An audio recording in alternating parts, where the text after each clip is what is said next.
So this guy said it's terrible that some mothers actively decide to raise their child without what he calls a father figure. He says that, and that's something a lot of people have told me when I tell people that I'm a donor, or my friends from the past or even from the present. I tell them, hey, I'm donating. It's so fun. It's really exciting, and I feel like it's very purposeful what I do. They often say this. They say, well, divorce is one thing, which is also what this guy, Nico, said. Divorce is one thing. Like, if people decide to divorce, they can't really do anything about it. But actively making the choice, he thinks is terrible for the child. Plus, he says that us donors who are supporting that system and supporting women in that freedom of choice are doing a terrible thing as well. Now, here's, of course, what I think as a donor, someone who's a donor-conceived donor. So first of all, looking at my half-siblings, looking at my brother, my half-siblings are healthy, my half-siblings are intelligent, my half-siblings are thriving, my brother is thriving.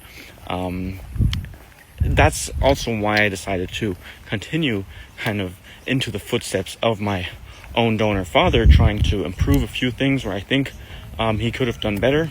Like, for example, back then going through a sperm bank was very normal. Nowadays, more and more donors are open and known from the beginning. Just mentioning one example. But I've seen it work so well for my half-siblings, and that's why I said, hey, this is something I could do myself too. And if it had been so traumatic, and if it had been so terrible, I would not do it myself.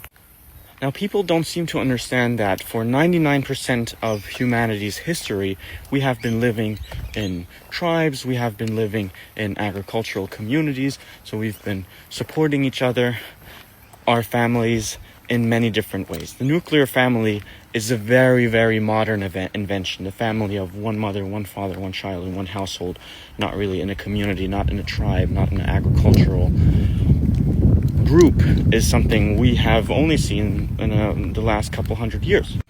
Now, the nuclear family works for a lot of people.